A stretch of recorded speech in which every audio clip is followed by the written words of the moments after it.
Welcome to the second season of the Terminal 1 podcast. If you're joining us from last season, welcome back. If you're joining us for the very first time, welcome. I hope you enjoy what we have to offer. Please do click the subscribe button, like, comment, and share. To kickstart this season, we have one of the best media practitioners that we have for this generation. He is quite known. He is very thorough with his work, when he dives deep into research, he really dives deep. Ladies and gentlemen, my guest for today is Farai Mudzingwa. Hi, Charlene. How are you doing? I'm good, thanks, Farai. How are you? I am fantastic, man. I'm excited to be here. Thank you for allowing me. Of course. I'm so happy you managed to join us. So just give us a brief introduction, who you are, what you do, so that the audience knows who you are and why you're here, and why they have to listen to what you have to say. Fair enough. I don't know if I'll be able to match the one you already gave me, but, like you said, I'm a media practitioner. I'm a journalist. I've been, doing this for 7 years. And, I believe that my mission is to use information to empower people and, to challenge commonly held misconceptions. So currently we're doing that, through Afro Music Observatory. That's one of the ways we're doing that. But I'm working on a number of things. And previously I used to work on something called Story Untold. That was a limited series podcast. Awesome. I'm a huge fan of Story Untold. Like, most of the episodes I managed to tune in, and I think one of the things that I truly appreciated about what you did was how you gave creatives a space to just come on the podcast and talk about what they do, which is something that during that time not a lot of people were doing, because people just wanted to go where the money was, and that whole misconception, ma'ata and amari. So what you did will forever go down in history as really well. So shout out to you for that. Shout out to you. What's your take on the local music industry? You did mention that you do some work with Afro Music Observatory. What have you noticed regarding that? Like, what's your take on the local music industry? Are there any gaps? If so, what are those gaps, and what are the opportunities as compared to the rest of Africa? Okay, so Zim is a really dynamic market. A lot of exciting things are happening, but I suppose I'll start with the gaps. As you would probably know, and maybe most of the listeners, we have a lot of infrastructural gaps. Stuff like knowledge is not being passed down. We're not making use of the knowledge that our existing and past artists had. They have storied careers, but then when they pass away or they retire, all of that knowledge is kind of lost because we're not archiving it. So that was Story Untold. It's archiving a moment in time, but we're doing the same work with Afro Music Observatory. I think in terms of gaps, we can also talk about, the capital gaps. That's the biggest one that everyone usually complains about, where we have artist A. Artist A is a fantastic talent, but Panama resources around that artist, to empower them and, to harness that, that talent.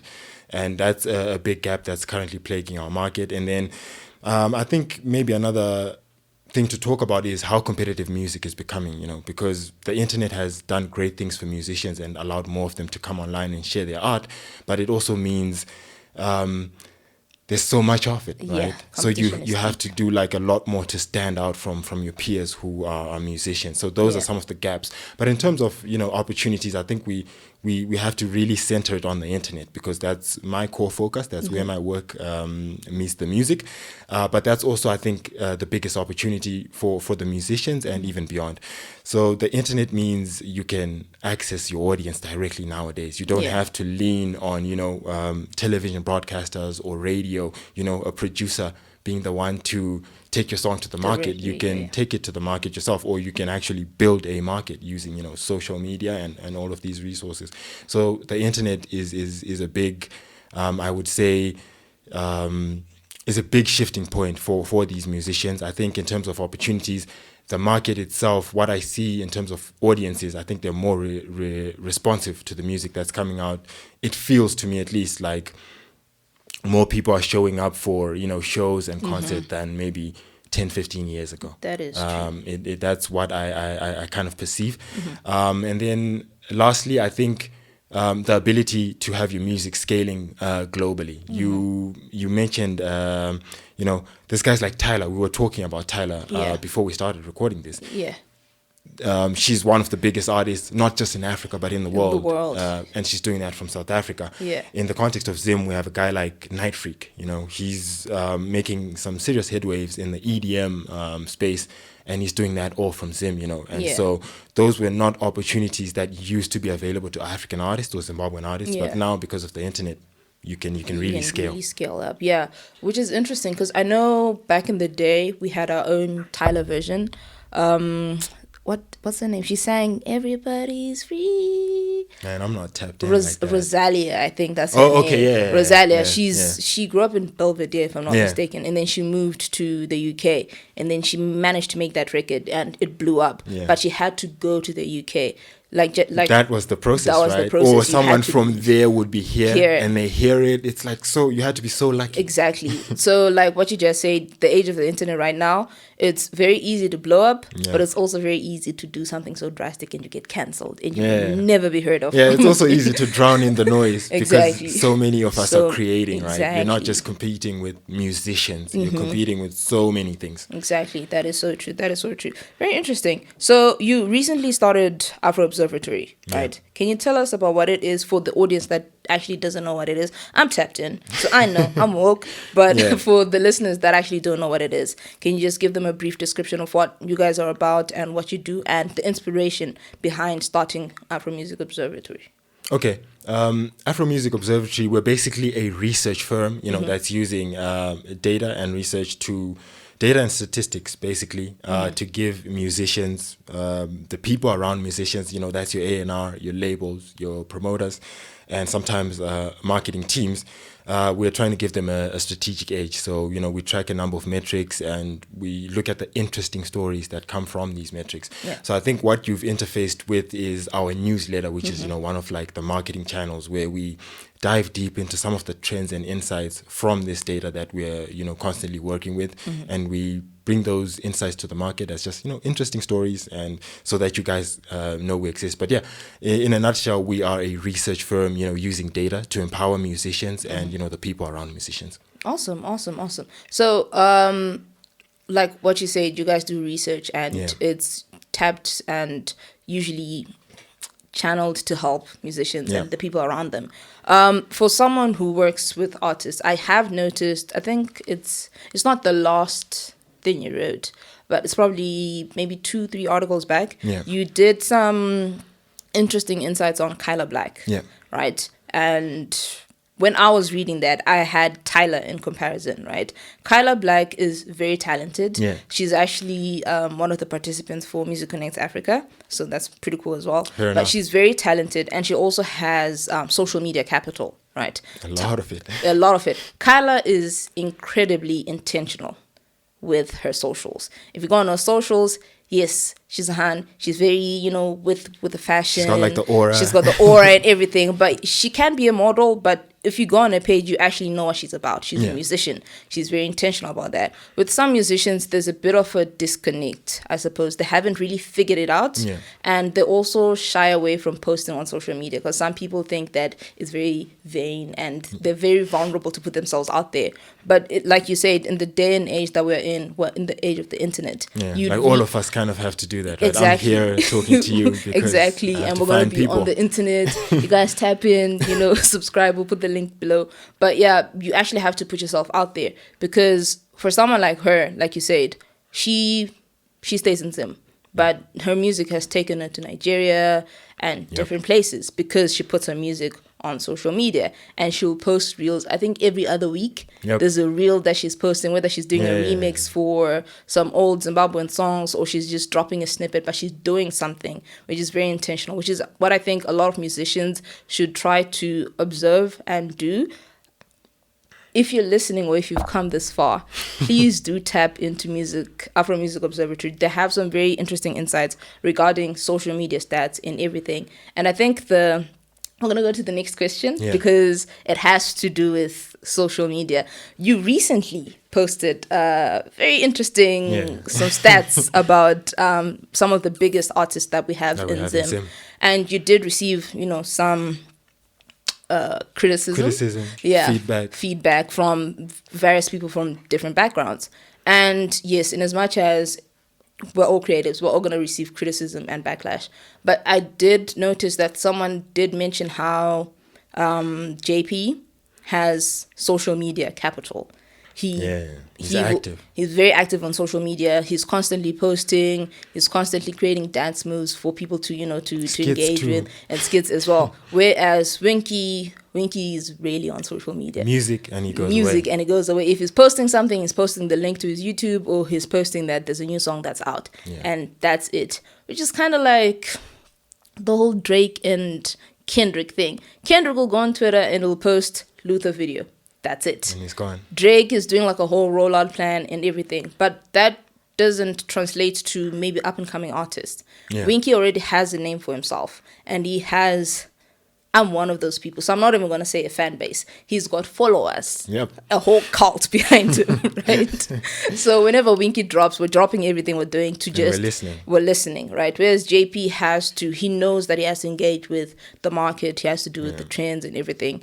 So as someone who has... I know I was waffling, my bad. But someone who's received criticism, how then do you manage to go about that? Like, I know for some people, they don't want people to criticize their art. They're going to shut down. They're going to say, what do you know? Yeah. If you knew better, you'd be doing it. So why should I take my advice from you? Exactly. So like, how do you then go about that? How do you overcome, those challenges and criticism? And some people are really mean about it, but like at the end of the day, it's work. Yeah. And it's also life. So I think what you're saying there kind of captures it, but I think it works in a number of ways. So if you look at, I've been a journalist for, like I said, for 7 years. This is my 7th year.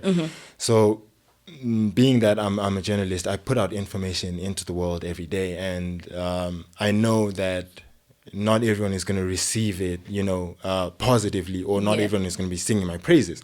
So initially, at the start of my career, that was like a hard thing to deal with because, I'm a very passionate person. So I would be going back and forth with people and sometimes not, understanding where they're coming from. But, with time, as you grow, you get to understand that, that's the burden of being the builder. That's the burden of being a leader. You're building this thing and you're bringing it to the world. You have to, part of it is persuading the world that this thing should exist. And this is true for anyone. It's true for me. It's true for you in Terminal 1. It's true for the artist who's making their music, right? And so the particular graphic you're referring to, it got like a lot of, pushback. And fair enough, I get that. But some of it unkind, some of it very kind. But I would put it this way. I think the pushback is valuable. So one, if there's fair criticism in there, the criticism is fair, right? We have to go back to the drawing board and, do better. That's part of the learning process. And then, but to be fair, there were a lot of people who received that and they also loved it, right? So sometimes it's easy to narrow down your focus and see the 2 comments that are negative when in fact, for that visual particularly, I was even scared to put it out because I knew this is like a topical thing that gets people really emotional and passionate. But the feedback was overwhelmingly positive, more so than the negative feedback. But yeah, ultimately, I think what it comes down to, and to really answer your question, is if you're building anything, you have to justify to the world why that thing needs to exist. And part of it is, you stand behind your thing, and then sometimes the feedback is correct, and you have to go back to the lab and make the product better. It's not personal. Yeah. Okay. Beautiful insights. Okay, cool. Next question. Okay, this is interesting. I know we briefly touched upon it, but what role and value do you think a platform like Afro Observatory will contribute towards the growth of the local and African music industry? Okay, so I think, by leaning on data, leaning on statistics, we are trying to fast track things. Because I think people will come to these conclusions of what works, what doesn't. But by adding another layer of information, which is, the data, because if we're talking about music, at the core, we're talking about art. And art, there are a lot of points of feedback, there's the anecdotal where you're listening to it and you know how it makes you feel. Right? And then we're data guys. We're taking a look at, how the market is reacting to things, which things are scaling and stuff like that. What are the best practices? So our role in essence is, can we make you learn what you need to learn as quickly as possible? Because what you notice with artists is the timeline is very narrow. Artists are almost like athletes. You have like a very short window where, you're supposed to come in and do your best work and, harness that momentum and turn into like an established artist, right? We do have like household names that, can turn into, 10, 15, 20-year acts. But for most artists, you have like a relatively short window to use your energy and become, an artist on a more permanent basis if that's your goal as an emerging artist. So we want to empower those kind of people and just, give them data and show them how others have done it, or, unique approaches they can take to find success much quicker. Awesome. So this is just a way, I guess, or an opportunity for you to plug yourself. So let's say I'm an emerging artist. And I want some of the stats in the data that you guys have, but I want it perfectly curated for me. Can I approach Afro Music Observatory and say, look, guys, I don't have this much money, but can you guys give me a quotation and I can go find sponsors? But I need to make sure that within 2 years, I've got like 4 hit songs on rotation, on international radio, on playlists, on everything. Are you able to help such artists like that for a fee? Or currently, are you doing it pro bono? So I think the request is, and that's typically the request we get, where people want a guarantee. But I think, you have to be conscious of the fact that the games we play in life, there are no guarantees. True. What we can do is, increase the possibility of success.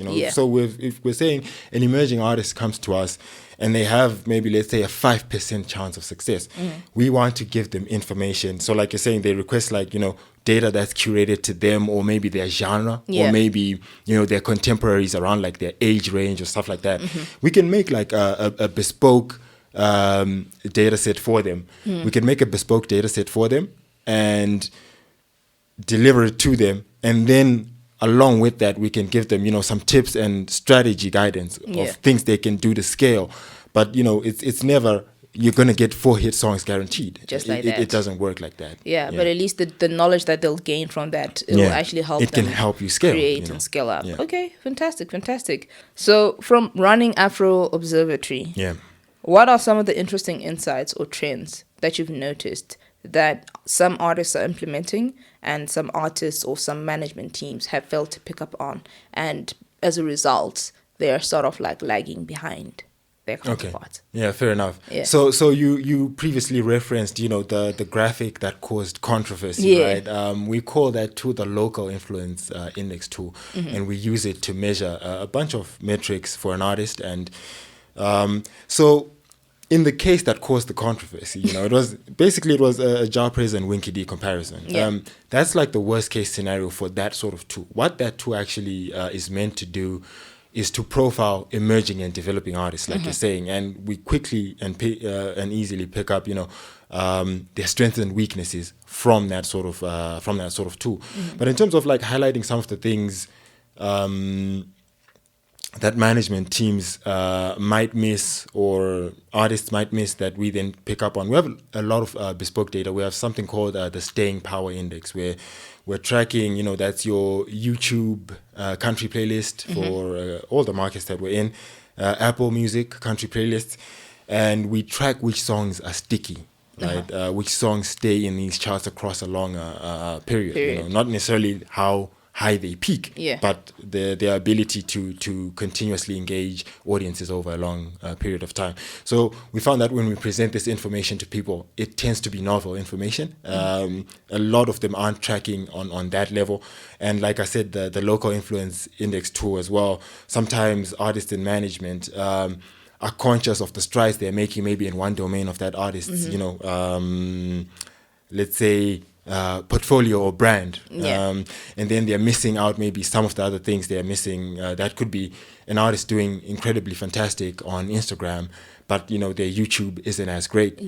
So that's where we come in and we're like, you probably want your artist, resources permitting, to be growing in a well-rounded manner. Where they're paying attention to as many platforms as possible, because it's a lot of work as well, right? Yeah. And growing in that way. So yeah, we come up with unique insights, and because it's data based, usually we're offering like value that people don't have, because we don't have that tracking culture generally. Oh, fantastic. I think the last question that I have for you, Farai, is, what would you say have been the challenges you faced in the space that you're currently in, and the possible solutions, and how did you manage to overcome them? Okay. So in terms of overcoming, we're 2 months old. So we've been collecting data for like the past year, but operationally, we're a few months old. But in terms of challenges, I think the biggest challenge is a lot of the data that we're interested in is not available. Yeah. So data for stuff like gatekeepings and attendance numbers for concerts, that's really hard to get in the African context. You have to know people, and they have to like you, especially when it comes to money. It's a very personal thing, whereas in other markets, that data is more readily available, and it's massively valuable data, right? So that's one of the biggest challenges. Another challenge, is the fact that people are only coming onto the internet, right now. Like I said, before we started recording, Zim has, a 60-40 rural-urban split. So we have a large percentage of the population that's not even online. And, for them to start coming on and then start interfacing with our work, there's like a lot of market education we need to do. So that's, been one of the challenges. And then in the Zim context, at least, we don't have that culture of like tracking and measuring, and so there's a bit of pushback regarding the data, the statistics. It's like all this science, but it's, in terms of overcoming that, it's showing and proving the value to the end customer or whoever's interfacing with the work, to say yes, of course it's art, and the art should always come first, right? But the data can help. We can plug it in there. It's another point of information that can help you be more aware of, how to distribute your art or how to make the best of your art. So those are some of the challenges, but it's mostly been fun than challenging. That's great. And you're doing an amazing job so far. Thank Please you. Continue doing the work that you're doing. For the artists that do tap into Terminal 1, please do look up Afro Music Observatory. We will put the link down below, and we'll also put the link to Story Untold so that you can also tap in to see what Farai used to do, and where he came from, why you should listen to him, and what he's all about. Do you have anything that you'd like to say to the viewers? Well, I suppose if you've gotten this far, thank you for the time. I massively appreciate that. Go check out our work. I think we're doing, some really unique and differentiated work. And if you like it, share it. If you don't like it, give some feedback, constructive feedback. And let's work. Let's build amazing things. Thank you for the platform. Awesome. Thank you so much, Farai, for joining us. Hopefully we'll collaborate soon. For sure. Fingers crossed. Fingers crossed. But yeah, man, thank you so much for gracing us with your presence and dropping some knowledge. It's always lovely having conversations with you because, yes, it's all bands. Fun fact, I've actually known Farai since, what? 2010 or 2011. 2011. Yeah, 2011. We were like youngings. But now, it's like... crazy.